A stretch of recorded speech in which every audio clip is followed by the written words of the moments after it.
الرحمن الرحيم وصلى الله على نبيه الكريم.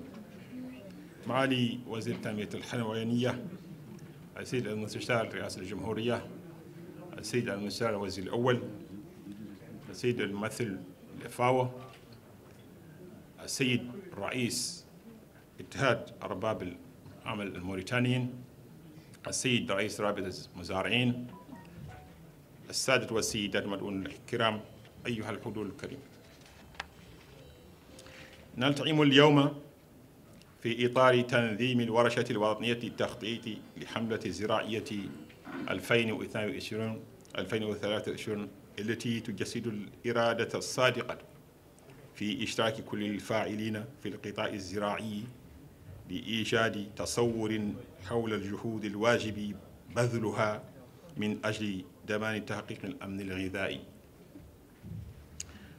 تتسم الظرفية الاستثنائية الحالية بتفاقم مشكلة انعدام الأمن الغذائي بسبب النقص الحاد في التساقطات المطرية خلال الموسم المادي وانعكاسات جائحة كوفيد-19، هذا بالإضافة إلى الأزمة الروسية اليوكرانية وتأثيرها على سلاسل تموين المواد الغذائية والمدخلات الزراعية خاصة القمح والأسمدة. إن العمل على توفير الغذاء الكافي للسكان أصبح لزاما لضمان السيادة الوطنية، وهو ما عبر عنه فخامة رئيس الجمهورية السيد محمد شيخ الغزواني في خطابه بمناسبة الذكرى 61 لعيد الاستقلال الوطني، حين قال: ونحن ندرك أن الأمن الغذائي مسألة سيادية ومصيرية، وأنه لا مناص لنا من تحقيق الاكتفاء الذاتي على الأقل في المواد الغذائية الأساسية. وتعمل الحكومة بإشراف معالي وزير الأول السيد محمد بلال مسعود على تجسيد هذه الرؤية، وذلك بتسخير الطاقات البشرية والمواد المادية من أجل تثمين المقدرات الزراعية واستغلالها لتحقيق الأمن الغذائي في البلاد، مع ضمان الاستدامة البيئية وجعل هذه المقدرات فرصاً اقتصادية يمكن الاعتماد عليها. وما مصادقة الحكومة في اجتماعها الأخير على بيان حول المبادرة التعبوية الوطنية من أجل النهوض بالزراعة في موريتانيا إلا أصدق برهان على الإرادة السياسية للسلطات العليا في البلد من أجل مكافحة الفقر وانعدام الأمن الغذائي. السادة والسيدات، تهدف هذه الورشة إلى أرض حصيلة الحملة الزراعية المنصرمة 2021-2022 واستخلاص العبر منها واتخاذ ما يلزم من تدابير عملية لتجاوز الأراقيل المسجلة وتبادل الآراء مع كافة الفاعلين في القطاع الزراعي من أجل برمجة دقيقة للحملة الزراعية المقبلة 2022-2023 والتحضير المحكم لها، مع التركيز على تنمية الشعب الزراعية الأساسية، شعبة الحبوب والخضروات، بزيادة الإنتاج والإنتاجية. ويعكس مستوى مشاركة مختلف هيئات القطاع والفاعلين الاقتصاديين والتنظيمات المهنية الأهمية القصوى التي يوليها القطاع بنجاح هذه الورشة. إننا نعلق آمالا كبيرة على نقاشاتكم الهادفة والخروج بتوصيات تنير طريقنا لإطلاق حملة زراعية ناجحة والدافع قدما للنهوض بالزراعة بالقطع الزراعي. ولا يسعني قبل أن أنهي هذه الكلمة إلا أن أؤكد لكم أن هذه الحملة تشكل بداية مسار شامل لا رجعة فيه نحو تحقيق الأمن الغذائي في موريتانيا العزيز. وفي الأخير أعلن على بركة الله افتتاح الورشة الوطنية للتخطيط للحملة الزراعية 2022-2023 وأشكركم. بسم الله الرحمن الرحيم، وصلى الله على النبي الكريم. السادة الوزراء، السيد الممثل المقيم FAO، السادة أعضاء الاتحادية الوطنية للزراعة، يسرني السادة والسيدات، يسرني أن أحضر معكم اليوم فعاليات إطلاق الورشة التحضيرية للموسم الزراعي، وهي المناسبة التي ستسمح بالاطلاع عن قرب على حجم المنجز والإعداد الجيد للحملة المقبلة. وإن الحرص على إشراك مختلف الفاعلين في هذه الورشة النوعية ليعكس الإيمان بأهمية توافر جهود الجميع لإنجاح هذا الموسم، وبواجب تقييم الخطوات التي تتم قطعها في سبيل تحقيق الأمن الغذائي بعدد من المواد الأساسية.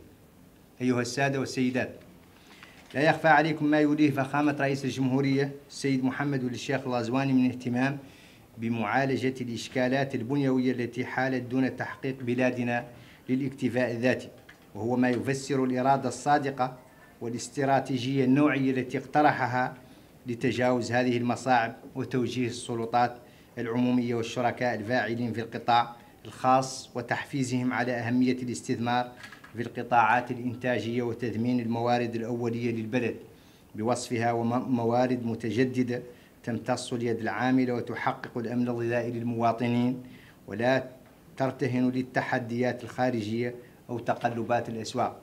وكان البرنامج الانتخابي لفخامة رئيس الجمهورية والقرارات التي حملت العديد من المشاريع ووضع العديد من البنية المؤسسية لترقية القطاع الزراعي وقطاع التنمية الحيوانية خير دليل على هذا التوجه البنيوي.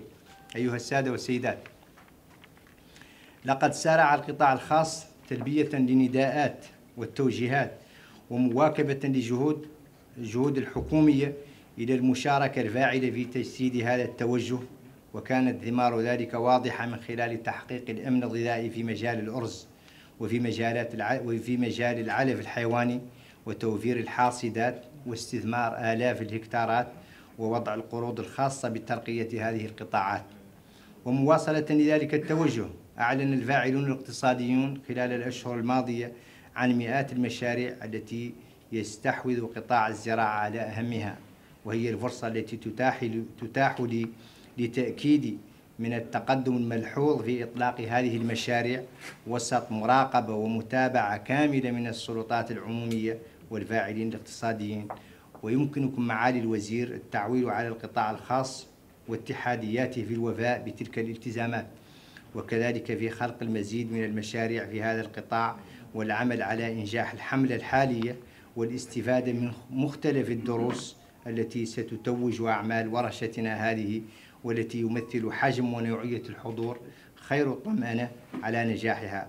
مجددا لكم الشكر ومتمنيا لأعمالنا التوفيق والنجاح، والسلام عليكم ورحمة الله تعالى وبركاته. Excellences, Monsieur le ministre de l'Élevage, Messieurs les présidents, directeurs, secrétaires généraux, chefs de département, chers partenaires, représentants des organisations socio-professionnelles et des fédérations, Mesdames et Messieurs les représentants des partenaires techniques et financiers, chers participants.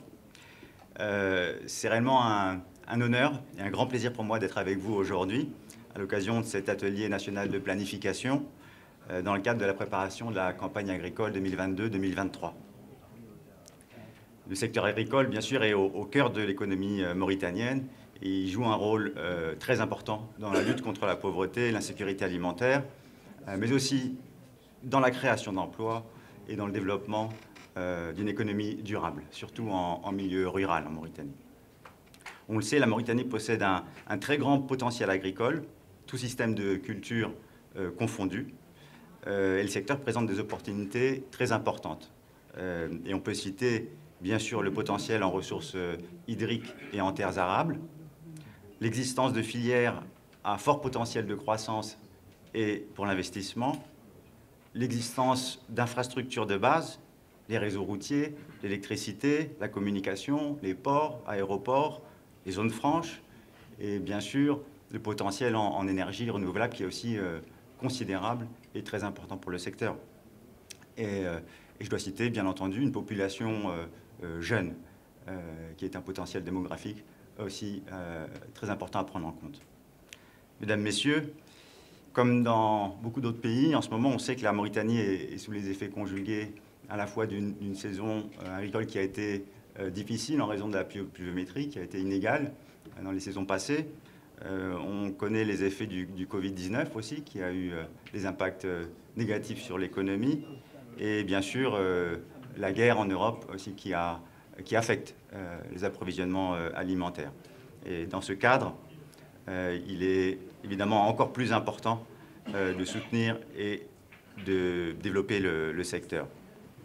Donc pour apporter une réponse appropriée aux implications immédiates de ces problèmes que je viens de mentionner, et pour limiter les effets à court et à moyen terme, il est vraiment urgent de valoriser le potentiel agricole, aussi bien en irrigué qu'en agriculture fluviale. On sait que, notamment en pluvial, le potentiel est sous-exploité et son exploitation serait essentielle réellement pour renforcer l'autosuffisance alimentaire, notamment pour les produits prioritaires. Mesdames et Messieurs, permettez-moi de vous rappeler qu'au vu de cette situation, la réussite d'une campagne agricole, encore une fois, toute filière confondue, nécessite la conjugaison des efforts de toutes les parties prenantes, une bonne concertation, un bon ciblage des appuis, des priorités, un accompagnement des producteurs et une efficience dans l'affectation des ressources. Et bien sûr, je dois noter le rôle très important de la recherche pour le secteur. Pour ce qui concerne la FAO, aider à éliminer la faim, l'insécurité alimentaire et la malnutrition en améliorant les systèmes alimentaires, et vous le savez, à nos objectifs clés.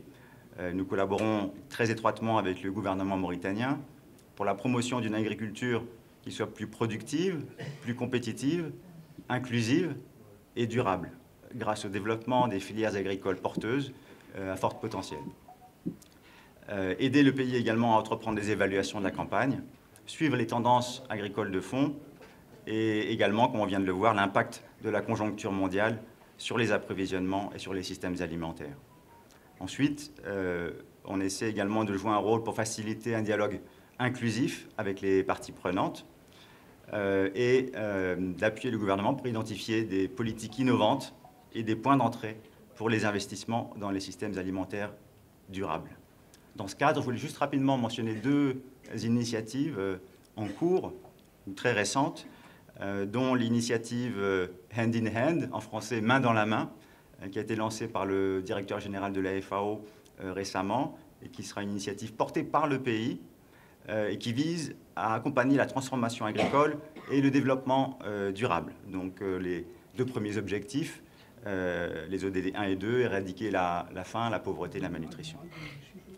Donc je ne vais pas rentrer dans les détails, mais ces initiatives accompagneront le gouvernement pour mettre en place la digitalisation de l'agriculture avec un grand A, c'est-à-dire tout secteur confondu, et à l'aide de ces outils, de faciliter l'identification des investissements les plus profitables, à la fois pour les populations et pour les investisseurs.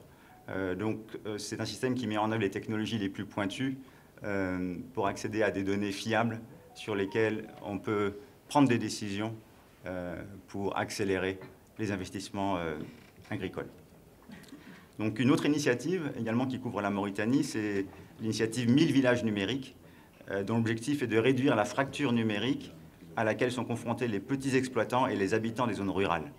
Donc la Mauritanie bénéficiera de ce projet régional qui va renforcer les capacités des décideurs et des cadres des ministères, des chercheurs également, et du secteur privé à planifier, régulariser et développer les infrastructures d'agriculture numérique.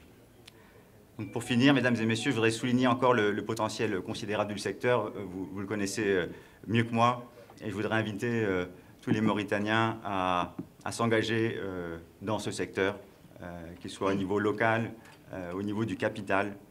Et je voudrais rappeler également la diversité des emplois qui s'offrent aux jeunes dans le secteur.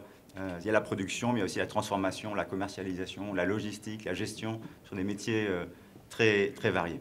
Et finalement, je voudrais encore remercier Monsieur le ministre pour son invitation et vous souhaiter à tous un atelier très réussi. Merci beaucoup.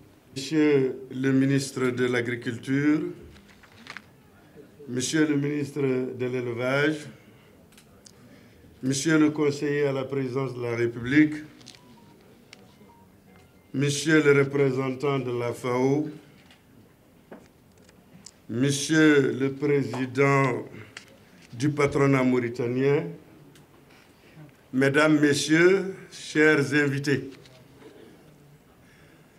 permettez-moi avant tout de saluer cette heureuse initiative qui, pour la toute première fois, dis-je, réunit tous les partenaires du secteur de l'agriculture pour un échange que nous souhaitons fécond sur les conditions d'ouverture d'une campagne agricole. Cela est significatif de ce que vous mettez le problème de communication et d'adhésion au cœur de votre politique. Soyez-en remerciés, Monsieur le ministre. Il s'agit bien évidemment de la campagne agricole 2022-2023, dont on attend beaucoup, sans doute plus que par le passé, en raison de son contexte singulier.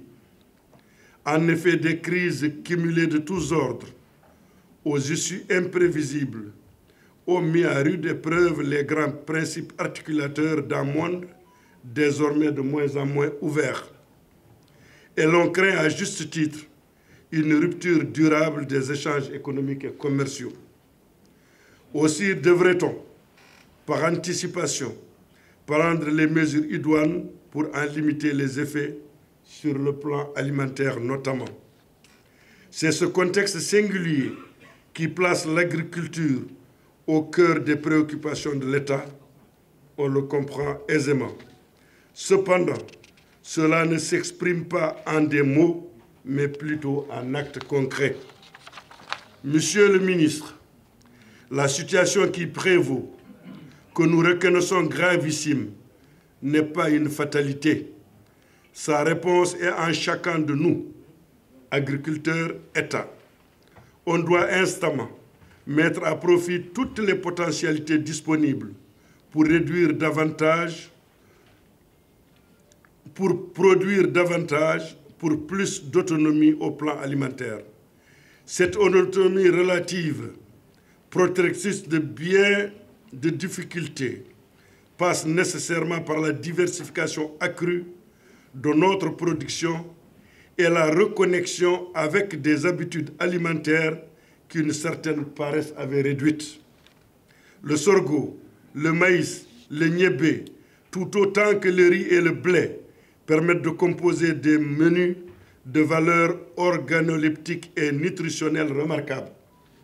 L'irrigué, le pluvial et la décrue sont autant de voies largement explorables et qui, à terme, peuvent contribuer significativement à réduire notre dépendance de l'étranger et, partant, nous mettre hors de danger. Monsieur le ministre, il y a des vérités que l'on ne répétera jamais assez au risque de défoncer des portes ouvertes. Il va falloir d'ores et déjà, plutôt que d'avoir à réagir de façon subite et inorganisée, mener une action raisonnée et cohérente de restauration d'habitudes naturellement adaptées à nos conditions que le goût immodéré des produits exotiques avait tout simplement écarté, nous imposant ainsi un destin de feuilles mortes. Cultivons des comportements alimentaires compatibles avec nos réalités. Toute innovation ne serait valable que lorsqu'elle intègre cette nécessité. Monsieur le ministre, nous aurons tout à l'heure l'opportunité d'exposer les difficultés majeures des campagnes et de présenter les solutions qu'elles appellent. Nous n'allons donc pas nous y appesantir dans cette allocution. Mais il importe toutefois de rappeler ici un vieil adage bien à propos. On ne récolte que ce que l'on a semé. Cela devrait signifier pour nous que le rendement reste tributaire de la satisfaction de prérequis sans lesquels l'agriculture ne serait qu'une pêche à la ligne hasardeuse. On nous ressasse sans cesse la demande de produire et de produire davantage. Oui, nous produirons. Nous en prenons ici l'engagement, Avons-nous d'ailleurs d'autres choix? Le programme de son Excellence, Monsieur le Président de la République, qui fait incontestablement une large part à l'agriculture, nous y appelle.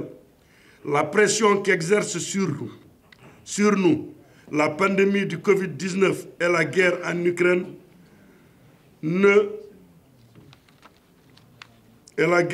Ukraine, aux issues incertaines, l'avons-nous affirmé tantôt, nous le rappelle violemment. Le message est donc bien reçu. À notre tour, et ce sera le mot de la fin, nous attendons vivement que l'on nous accompagne techniquement et financièrement, car l'agriculture et subvention, sans doute du fait du caractère aléatoire et risqué de cette activité, logent à la même enseigne. C'est dire que les efforts de l'État, que nous apprécions tant, doivent être poursuivis, mais toutefois bien ciblés. Nous souhaitons surtout que l'on organise notre marché pour que l'effort de l'agriculteur soit récompensé. À ce niveau, l'autorité de régulation que nous ne cessons de demander pour plus d'ordre et de visibilité dans notre activité, dont la place charnière dans le dispositif économique n'est plus à prouver, est plus que d'actualité. Tout en m'excusant d'avoir quelque peu abusé de votre précieux temps, je vous remercie vivement pour l'esprit de patience et d'écoute que vous manifestez à l'endroit du paysan que j'ai l'insigne honneur de représenter à cet atelier porteur de